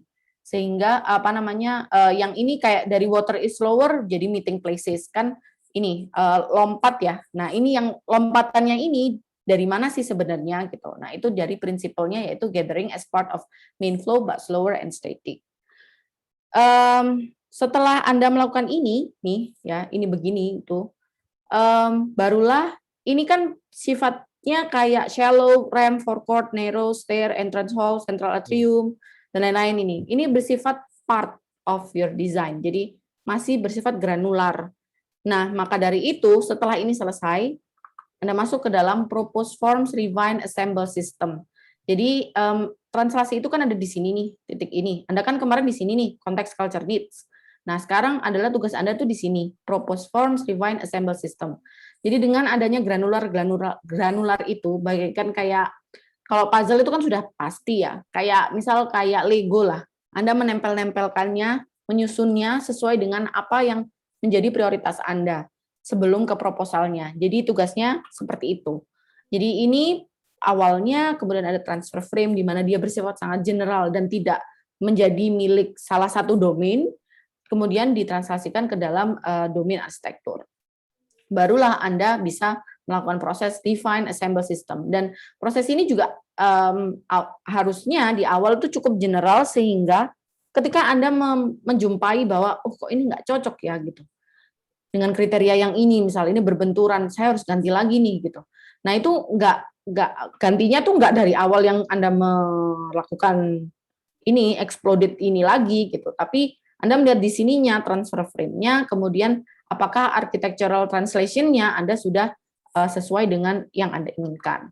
Nah, itu kurang lebih, di sini catatannya adalah bukan, jadi poinnya itu tidak memvisualkan karakteristik si water flowing itu, tapi bagaimana membuat circulation acts like the principles atau prinsip movement in water. Gitu. Jadi ada fluid movement, kemudian memetakan fluid dynamics ke dalam architectural syntax. Nah, contoh yang paling sering digunakan oleh Plowright di sini di buku Revealing Architectural Design ini adalah Martha's Vineyard House dari Stephen Hall 1988. Ini di US. Bentuknya tuh kayak gini. Tahu nggak bahwa ini itu sebenarnya berasal dari Moby Dick. Ada yang tahu nggak Moby Dick? Moby Dick itu novel buatan Melville tahun berapa ya? Klasik lah, novel klasik gitu. Yang tentang paus ya, Bu? Siapa? Ya, betul. Siapa tuh yang pernah baca? Siapa tadi? Maura. Sip, Maura. Nah, ini buku itu tuh cukup happening karena banyak value yang bisa kita ambil dari religious, ekonomi, kemudian psikologi, terus kemudian principles, ada stoicism juga di situ gitu. Jadi buku itu sungguh sangat rich walaupun ceritanya tuh sebenarnya simple gitu. Nah, ceritanya itu kurang lebih ada di video ini gitu. Biar Anda paham sebelum kita ke grafiknya di mana dia dilakukan mapping ya untuk pembentukan. Jadi semoga Anda paham dengan ini ya. Karena ringkasan yang ini pun itu cukup belibet gitu untuk menjelaskan bukunya. Tapi nanti saya ulangi lagi juga intinya dari buku ini. Jadi kurang lebih bukunya itu kayak gini. Ini udah keluar belum ya suaranya? Sebentar. Ini kayak belum.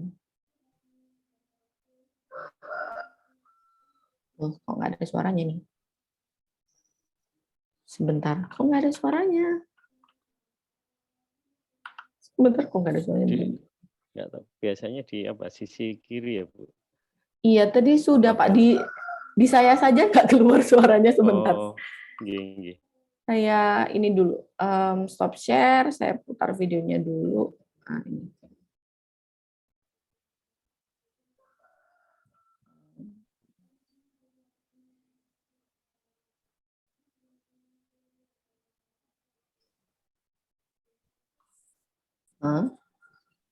Ini mestinya udah ada bunyinya. Loh, kok nggak keluar? Aduh. Kayaknya setting ininya deh.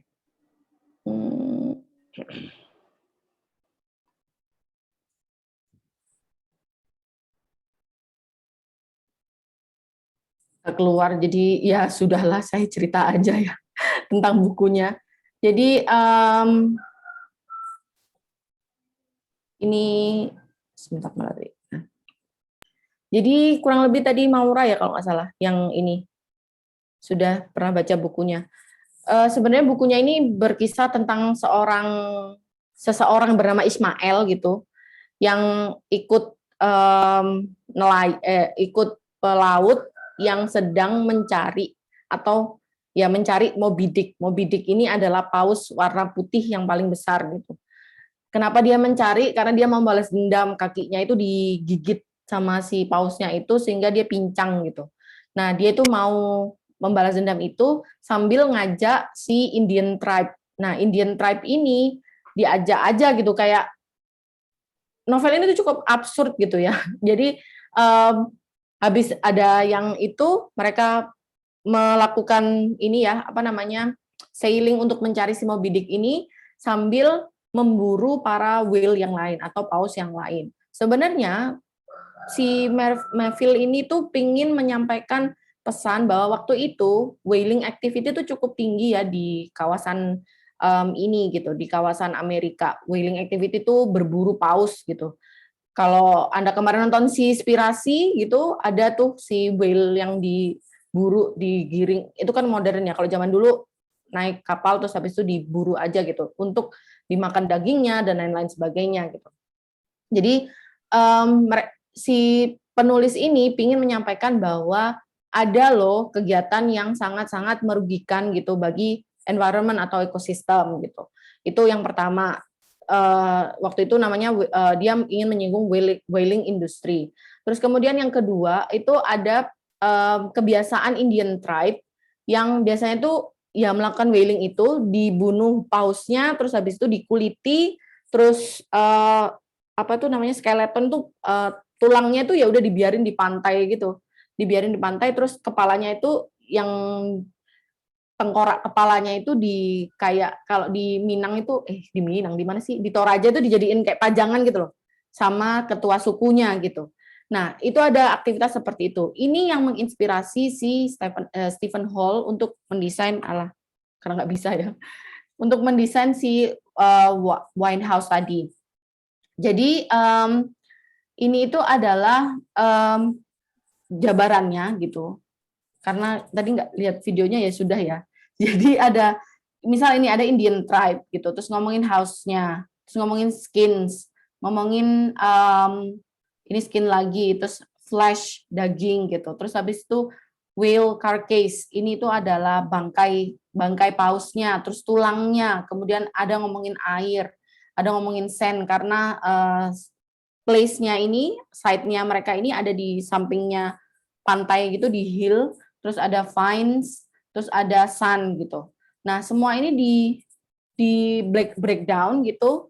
Terus habis itu dipilihin sama si Stephen Hall mana yang sesuai dengan apa yang ingin dia capai.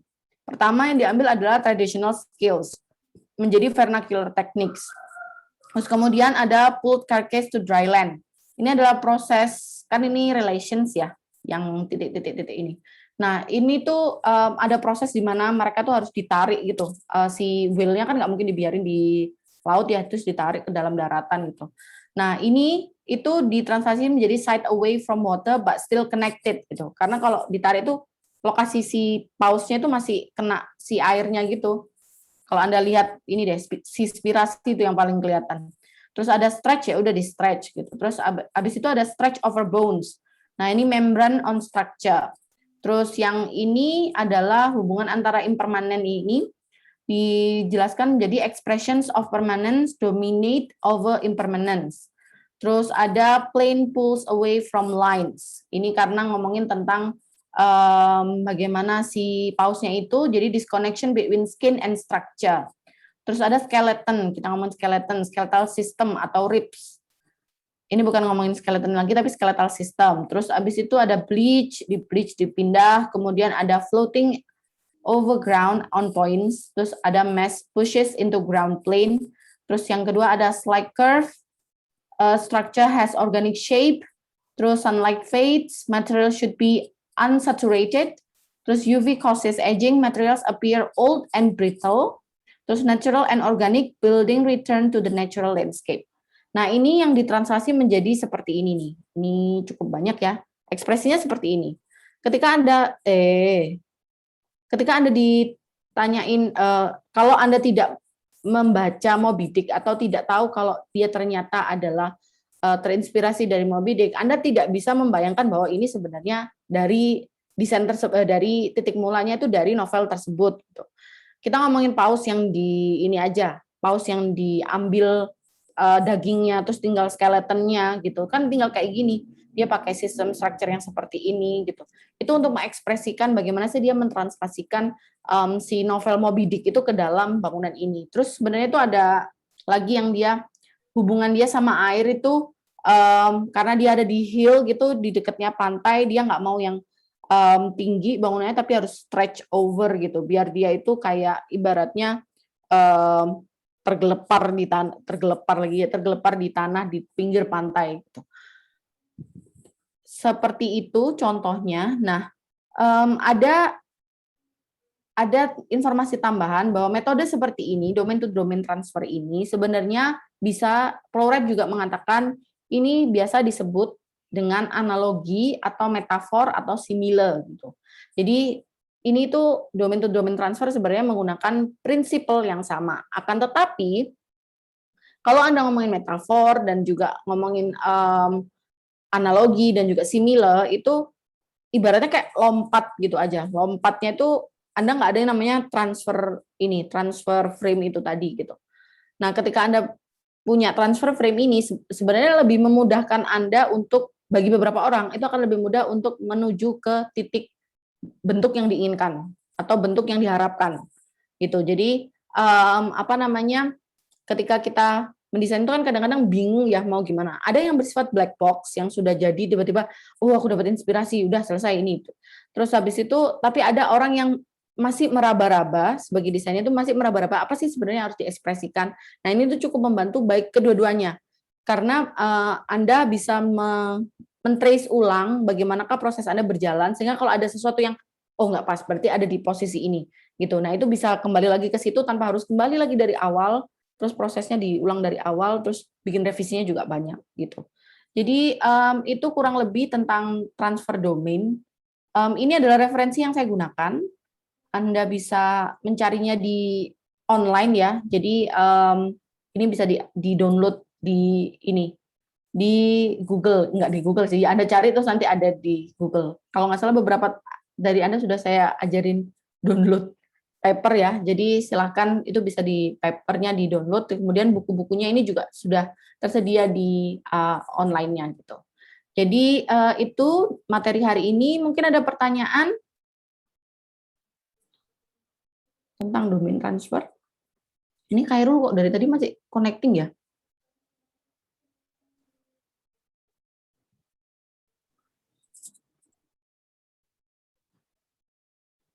Oke, silakan Maurania. Oh, ada 2. Ini siapa duluan? Sebentar, saya cek dulu siapa yang duluan. Oh, Maurania. Silakan Maurania. Ya baik, terima kasih Bu Fenty. Sebenarnya saya tuh mau bertanya soal yang domain transfer pakai structural mapping tadi, Bu. Sebenarnya kan saya sudah mencoba melakukan ya, Bu. Cuman saya tuh merasa kalau di step ini tuh saya mentok sampai di yang sudah di transfer frame, sudah sampai targeted frame, tapi cuman sampai di attributes-nya aja, Bu. Jadi nggak bisa, apa ya, saya masih belum ada kebayang gitu, Bu. Mau buat kayak objeknya gimana, terus kayak relation-nya gimana. Kira-kira mungkin nggak ya, Bu, kalau misalnya kita cuman sampai di tahap yang relation-nya aja, cuman nggak sampai ke objek spesifiknya, cuman masih jalan dulu kayak saat ini kan saya masih sampai ke apa ya? Saya tuh bingung jelasinnya gitu loh, Bu. Jadi setelah nge-transfer itu, saya tuh belum menemukan jawaban kayak pasti objeknya. Kalau yang di contohnya tadi itu kan ada kayak sudah roof-nya membran bla bla bla gini-gini kan, Bu. Itu kira-kira gimana ya, Bu ya? Soalnya kayak saya mentok banget gitu, Bu. Oke.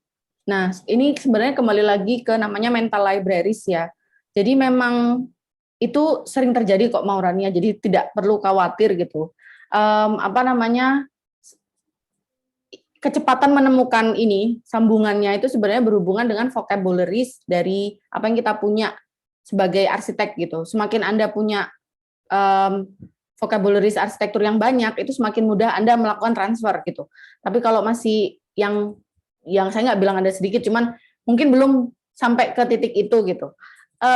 Saya nggak, kalau Anda bilang saya mau move on aja Bu gitu. Move on itu maksudnya Anda sudah sampai ke target domain, tapi yang Anda translasikan hanya beberapa gitu kah, Maurania? Iya, cuman sampai yang itu loh, Bu. Yang apa? Yang relation-nya aja, belum sampai ke atribut sama spesifik objeknya gimana. Oh, oke. Soalnya Jadi, saya sendiri waktu bikin transfer itu kan, kalau di kelas saya tuh belum punya set kan, Bu, pada saat itu. Jadi setelah dari target transfer frame yang paling kanan sendiri itu, saya baru kayak nyocokin kira-kira dari kesekian relation yang cocok itu kira-kira saya cocok di set mana. Terus saya tuh baru bisa memetakan aset pressure sama constraint-nya itu, Bu. Kalau misalnya kita sudah sampai ke tahap itu terus kita kembali lagi ke awal itu berarti apakah itu bisa atau gimana ya, Bu? Oke, Maurania, bisa sebenarnya, karena kan tadi Maurania juga sudah state bahwa Anda melakukan pemetaan ini sebelum Anda melakukan analisa site ya, karena belum tahu site-nya gitu ya. Iya. Iya, belum ada site-nya. Oke, yang menjadi perhatian Anda sebenarnya di grafiknya yang Stephen Hall ini, dia tuh sudah memasukkan properti yang ada di site seperti sand, terus fines, ada sun juga. Nah, yang bones, whale carcass ini dari bukunya itu. Jadi sebenarnya ada pertimbangan ini. Nah, saran saya memang harus dilakukan ulang gitu. Nggak bisa kita kayak langsung Anda berangkat tanpa melihat konteks di site-nya gitu ya. Jadi kalau Anda buntunya di situ ya sebenarnya nggak apa-apa, Anda kembali lagi untuk mencoba mencari hubungannya dengan site-nya itu di source domain-nya itu untuk ke yang transfer domain. Jadi tidak masalah gitu. Anda mau kembali lagi itu tidak apa-apa. Lebih baik Anda kembali di sini daripada nanti kembalinya di yang setelah review 2 ya. Jadi ini kan masih awal gitu. Anda masih membuat ide awalnya gitu. Nah, kemudian yang kedua, ketika Anda sudah mentok, saya nggak tahu Bu, kalau gimana atapnya dan lain-lain. Saran saya adalah perbanyak preseden gitu. Preseden ini jangan Anda terpatok pada tipologi gitu. Kayak misal Anda mau bikin museum, terus Anda nyarinya presidennya museum aja. Enggak. Yang jadi kasus Anda itu, yang Anda stuck itu yang cari presidennya gitu. Misal kayak atap gitu. Saya bingung Bu atapnya gimana. Nah, kriteria atap yang mau Anda transfer ini apa? Nah, itu yang coba dicari gitu presidennya. Bisa jadi bangunannya itu enggak dari museum, bisa dari rumah, dari sekolah, bahkan dari pabrik mungkin gitu. Itu yang bisa dilihat gitu. Jadi Kalau Anda punya libraries yang semakin banyak itu pasti pada satu titik Anda ketemu gitu. Kalau coba nyari kayak buntu terus Anda diem aja ya nggak bakal ketemu gitu. Jadi saran saya sih, satu, ketika sudah Anda spesifikkan itu tadi, misal atapnya saya mau pakai ini tapi saya nggak ngerti Bu ini pilihannya apa gitu. Nah itu silakan dicari, dijadikan dia itu kriteria dan dicari presidennya gitu. Kalau misal nggak tahu bentukannya, jangan kayak stuck in place terus nggak ngapa-ngapain itu, nanti nggak bakal jalan gitu idenya. Itu Maurania. Apakah sudah jelas atau masih kurang? Paham sih Bu sekarang. Jadi kayak sebenarnya looping itu bisa Bu ya, bakal bisa terjadi. Oh, bisa banget gitu. Yang maksud saya tadi jangan sampai Anda terlalu jauh loopingnya tuh gini. Anda sudah bikin bentukan massa nih yang udah jadi, ada denah dan lain-lain, terus Anda merasa, loh iya ya, kok saya nggak merespon yang ini itu.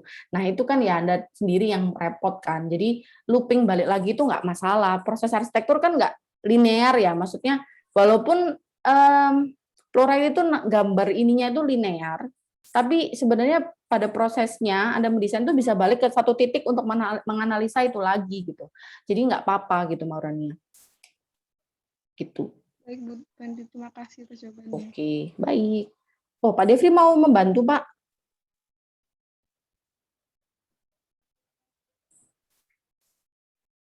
Mungkin yang angkat tangan dulu deh. Olga sama Arya. Oh, baik. Arya, silakan Arya. Ya, makasih Bu. Sebenarnya pertanyaan saya ada banyak dan semakin dibahas sepertinya makin banyak ya pertanyaan saya. Jadi mungkin satu persatu dulu aja sih. Saya ada pertanyaan di awal, tapi saya udah lupa Bu. Hal yang apa sempat di presentasinya menyebut mengenai eksplisit dan seperti katanya harus diambil yang eksplisit atau seperti apa gitu. Saya masih kurang paham tentang hal itu. Bisa lebih diperjelas. Oh, oke. Eksplisit itu maksudnya tampilan luarnya gitu. Contohnya itu bangunan siapa sih? Ingat nggak yang biola sama piano gede banget? Atau dak itu loh, bangunan yang kayak dak itu, kayak dak. Itu kan, itu namanya eksplisit Arya. Jadi literally bentuknya yang kayak gitu diadopsi gitu ke dalam arsitektur, cuman skalanya yang diperbesar gitu. Paham nggak Arya? Berarti yang, oh ya paham.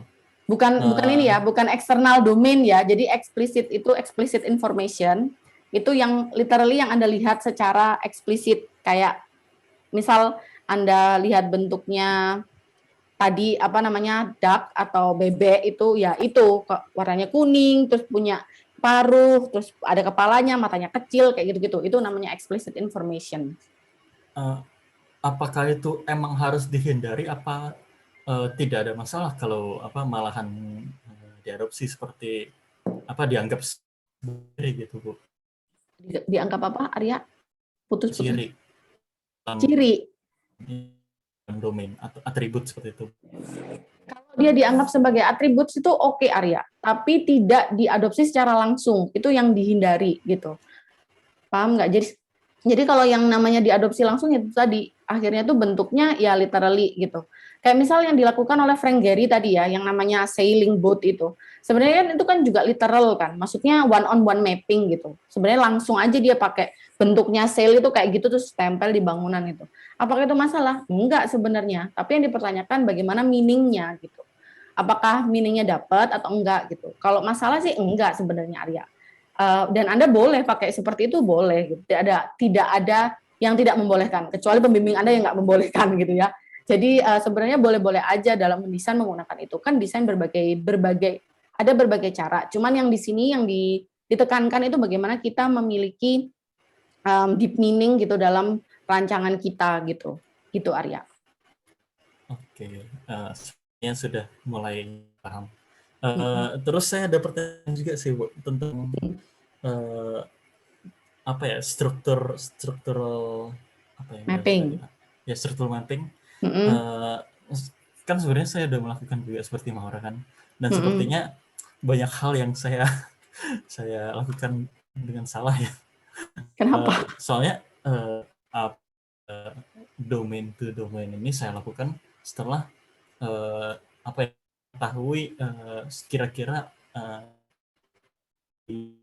akan saya buat kan dan apa domain ini juga saya lakukan di minggu kelima sudah cukup jauh apa dalam proses desain saya. Jadi yang saya lakukan itu menggunakan apa ya, objek-objek seperti contohnya apa, dermaga dan lain-lain yang apa memang mempunyai apa ya, merupakan objek arsitektur seperti itu. Apa apakah contohnya jika saya mengambil dermaga, saya mengambil ciri-ciri sebuah dermaga dan apa menyamakannya dengan sintaks arsitektur itu dianggap sebagai apa ya bahasanya tadi, relation yang apa yang pojok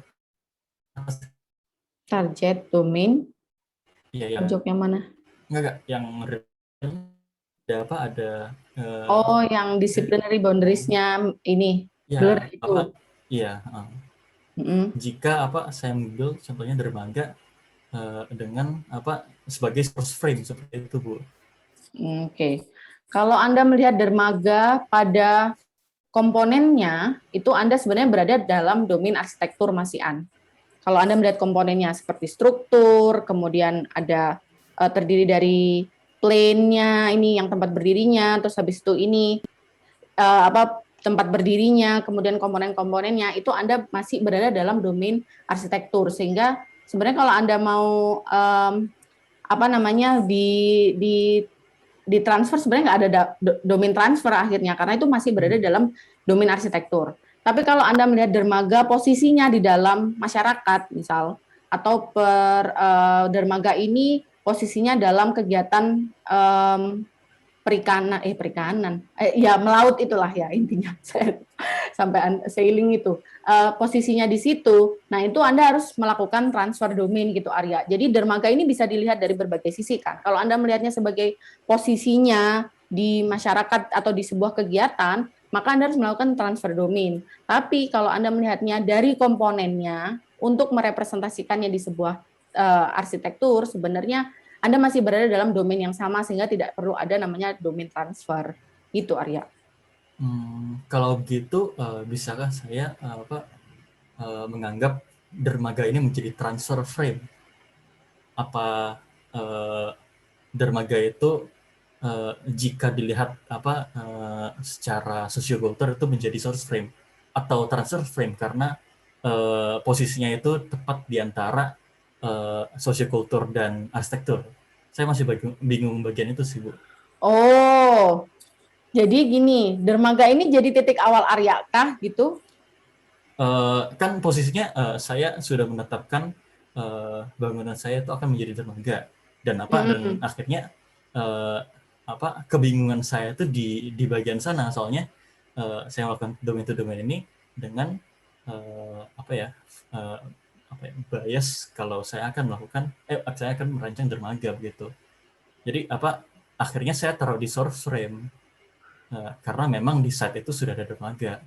Oh ya. Dan akhirnya targetnya juga dermaga. Apa hasilnya apa adalah target frame-nya dermaga. Jadi apa jika apa saya melihat dermaga ini sebagai sosiokultur, saya akan menaruh di source frame atau di transfer frame malahan, Bu. Dengan source frame-nya adalah sosiokultur nelayan contohnya.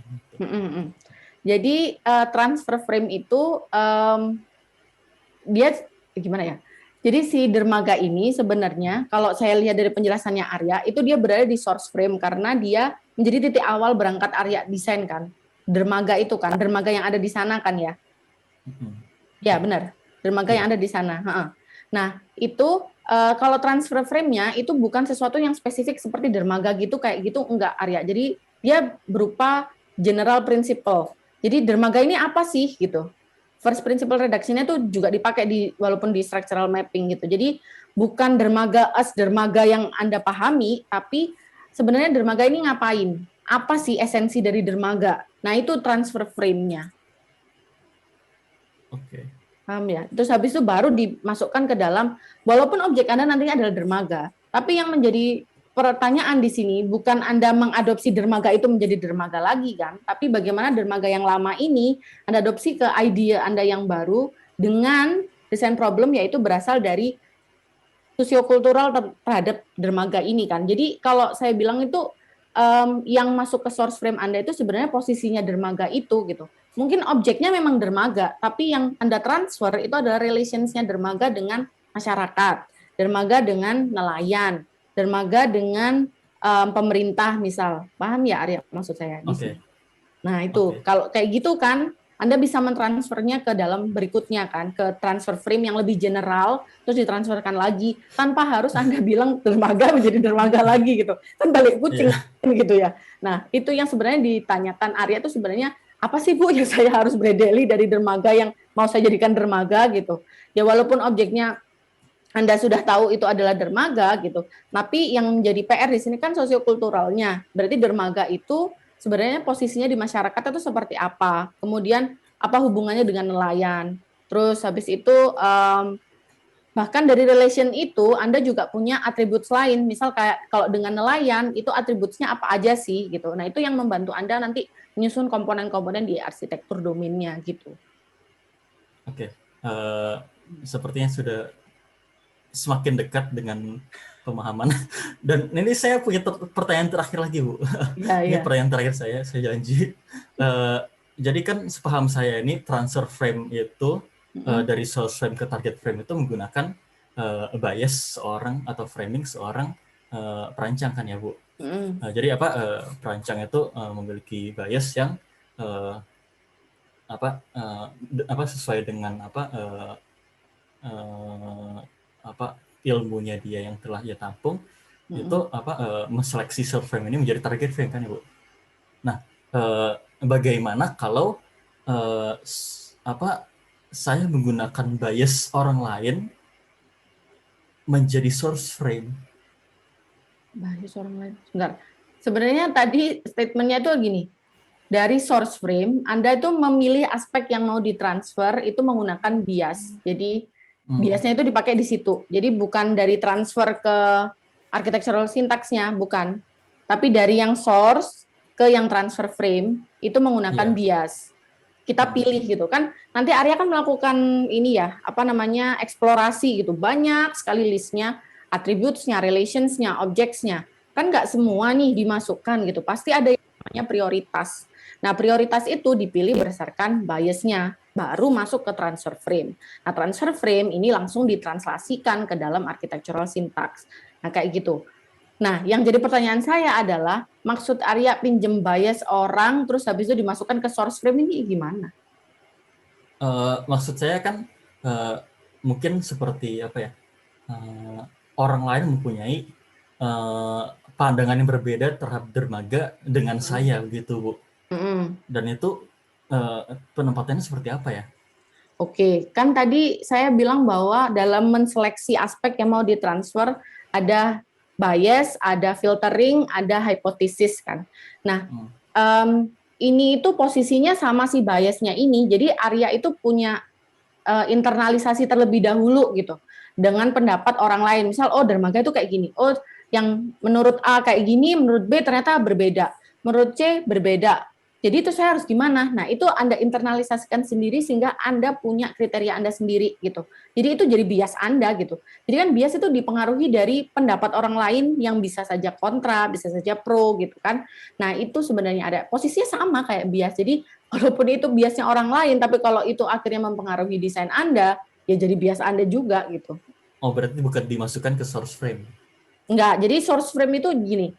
Domain yang di sini itu isinya itu adalah object, relations, dan attributes gitu. Jadi si filtering ini bukan sesuatu yang istilahnya dimasukkan di dalam kotak itu.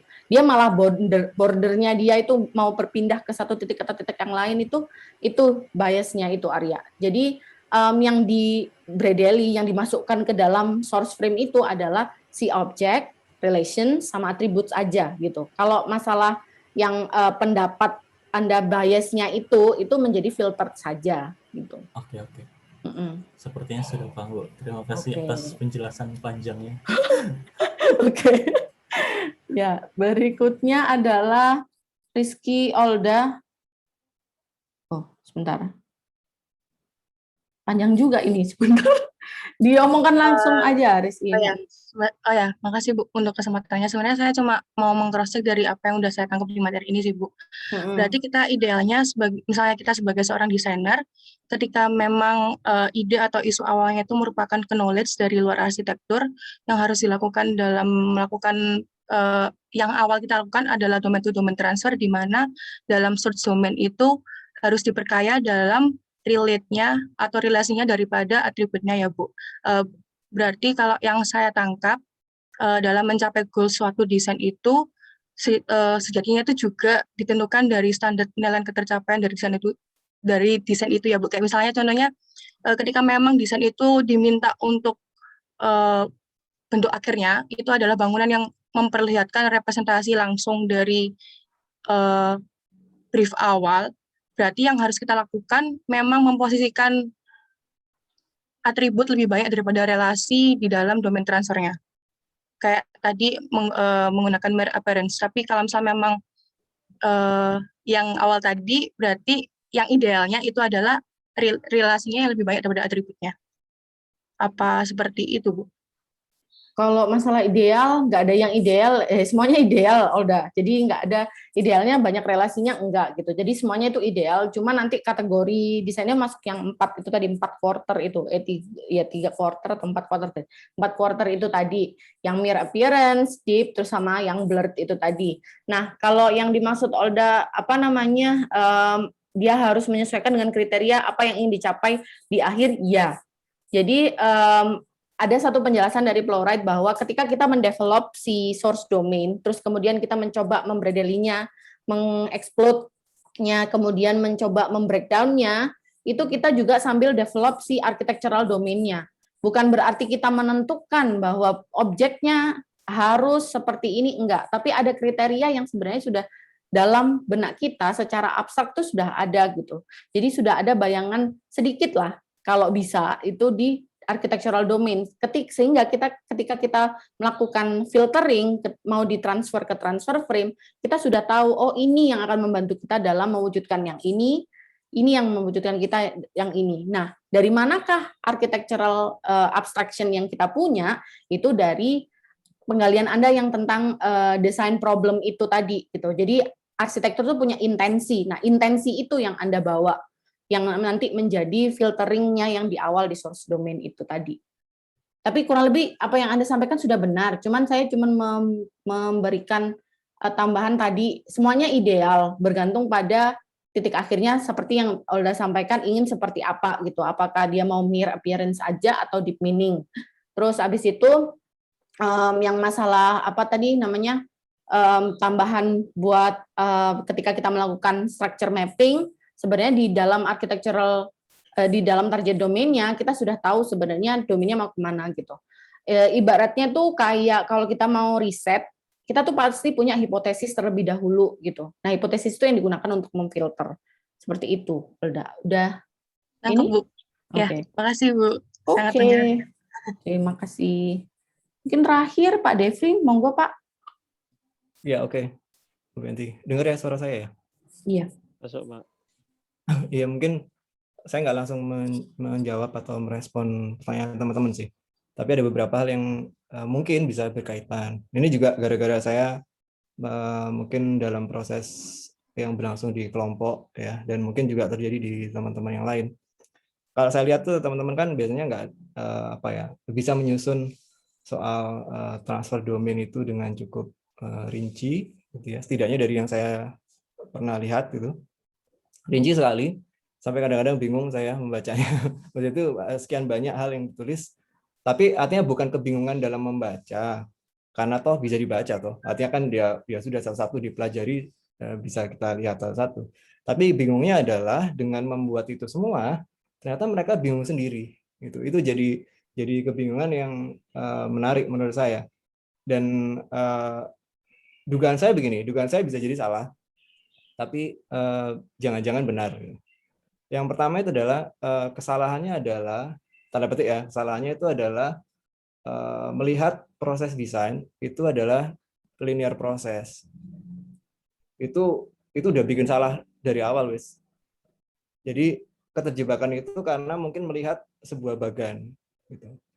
Padahal bagan itu pada dasarnya bagan siapapun ya, mau chloride kayak mau, kan ada banyak ahli-ahli yang kemudian berusaha men-stretch hubungan antara problem dan objektif gitu dan goal. Karena pada dasarnya kan kalau kita bicara desain buat teman-teman mahasiswa ya, moga-moga bisa dipahami. Melihat desain itu sebenarnya bukan persoalan translation sih, bukan persoalan translating, tapi persoalan framing. Jadi persoalan framing dan mungkin juga kalau mau ditambah persoalan synthesizing sebenarnya. Jadi kalau kita terpaku pada proses yang berusaha mentranslasikan sesuatu, maka mindset kita akan linear. Setelah linear itu kalian bisa pada kebingungan sebenarnya. Udah ini Pak, saya udah transfer nih dari source domain kayak ke target domain, kayak ada sintaksnya detail banget dan seterusnya. Habis itu bingung gitu loh. Nah, yang terjadi gara-gara salah memahaminya itu bahwa itu bukan sebuah linear proses, itu yang perlu diubah menurut saya. Jadi gini, sebenarnya kan yang tadi saya sebut, yang krusial kan bagaimana kita framing problem dan kemudian punya sebuah objektif gitu. Jadi kalau kalian bayangkan ya, kalian ketika merancang, sulit rasanya kita itu melihat sebuah permasalahan tanpa kemudian kita itu bisa memetakan setelah ini kita mau apa dan apa sebenarnya mau kita tuju gitu loh. Kalau itu nggak bisa dilakukan agak sulit. Tapi apakah yang kita lakukan itu sudah pasti benar? Tentu belum tentu benar gitu loh. Makanya kenapa perlu dilakukan proses iterasi dan seterusnya gitu. Perlu di stretch, di breakdown dan seterusnya. Membuat bagan-bagan itu adalah salah satu cara untuk memastikan semua hal yang kita duga-duga itu gitu. Jadi kalau misalnya kalian memposisikan di source domain-nya itu tanpa punya bayangan tertentu tentang apa yang akan Anda lakukan dan apa yang akan Anda tuju, atau secara sederhana ya, tanpa memakai kacamata kalian sebagai desainer, itu tidak akan membantu sebenarnya. Apa sih yang membuat source domain-nya di bagan chloride itu kemudian bisa ditranslasikan ke kanan itu? Karena di awal ketika dia melihat sesuatu gitu ya, mau apa kayak mau bunga tulip atau apapun itu, dia tidak melihatnya sebagai seorang awam yang melihat bunga tulip gitu loh. Kebayang nggak kalian? Jadi kalau kalian lihat bandeng ya bukan kalian melihat bandeng sebagai dirimu yang sedang berpuasa gitu. Karena kalau itu kan translasinya terjadi ya nanti waktu buka saya masak bandeng itu yang terjadi kan. Tapi dengan kacamata desainer gitu.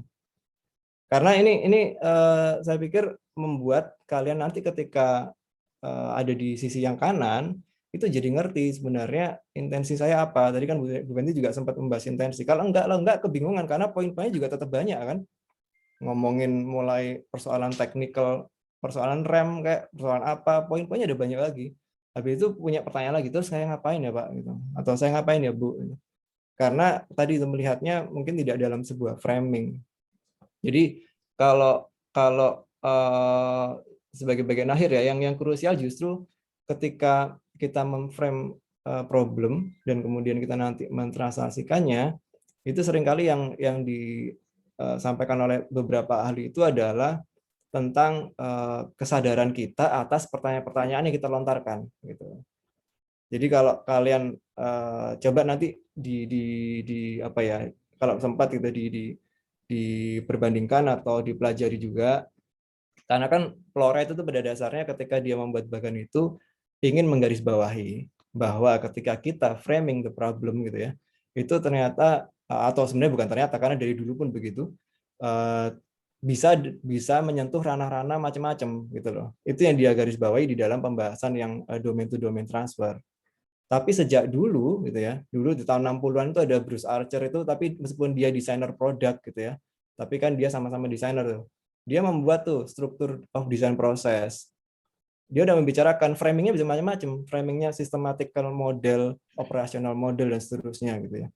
Tapi memang dia tidak menggarisbawahi bahwa domain yang kita bisa lihat di dalam frame berpikir kita itu bisa macam-macam loh. Gitu.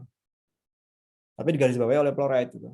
ataupun yang lain. Bicara ada lagi yang menarik itu justru yang tentang proses yang dikemukakan oleh Donald Stone gitu. Nanti kalian bisa cari gitu. Di situ justru menggarisbawahi bahwa melihatnya nggak boleh linear gitu. Makanya dia pakai kata-kata kita itu melakukan gerakan ke depan gitu ya. Dia pakai kata-kata action di situ, tapi sembari kita melakukan reflection. Jadi kesadaran untuk melontarkan pertanyaan atas apa yang ada di dalam frame itu jadi kunci gitu. Karena dengan begitu pada dasarnya kalian nggak bingung dalam posisi yang bagaimana bagan saya ini betul atau enggak gitu. Baganmu itu bisa jadi betul tapi akhirnya kamu nggak bisa ngapa-ngapain gitu. Karena dasar berpikirnya itu yang bermasalah, bukan bagannya yang bermasalah. Itu sih mungkin Bu Enti tambahannya. Ya, terima kasih Pak Devri. Jadi begitu, saya sepakat dengan Pak Devri ya. Jadi memang kalau kita punya yang terjadi memang kayak gitu Pak. Saya juga mengalami kayak mereka buntu, terus pada satu titik, terus gimana Bu lah? Kembali lagi kan ada intensi yang Anda sudah buat di review 1 seharusnya nih sudah ada intensi arsitektur Anda gitu atau rancangan Anda. Kalau Anda nggak ada intensinya ya nggak ada arahnya. Ibaratnya kalau kita mau melakukan perjalanan kalau nggak ada tujuannya ya ngelantur kemana-mana gitu. Itu sih yang menjadi poin gitu. Dan ini sekali lagi diagramnya Plowright yang digambarkan linear itu tidak bersifat linear. Dia bisa diulang lagi di satu titik di mana Anda harus mengulangnya lagi gitu. Dan mengulang itu bukan hal yang salah gitu. Nggak masalah gitu. Anda bisa revisit lagi gitu di kemudian hari tanpa harus mengorbankan kayak ibaratnya lubuk saya kan menghabiskan waktu banyak lah. Gimana Anda mau mencapai satu titik yang Anda tuju atau tidak gitu. Jadi kurang lebih seperti itu. Ada lagi yang mau ditanyakan? Kayaknya waktunya udah ini, tapi nggak apa-apa kalau ada pertanyaan lagi. Nggak ada? Oke, kalau nggak ada, Khairul masih connecting audio dari tadi. Ini berarti nggak dengerin kuliah dari tadi ya? Bentar saya pause dulu ininya.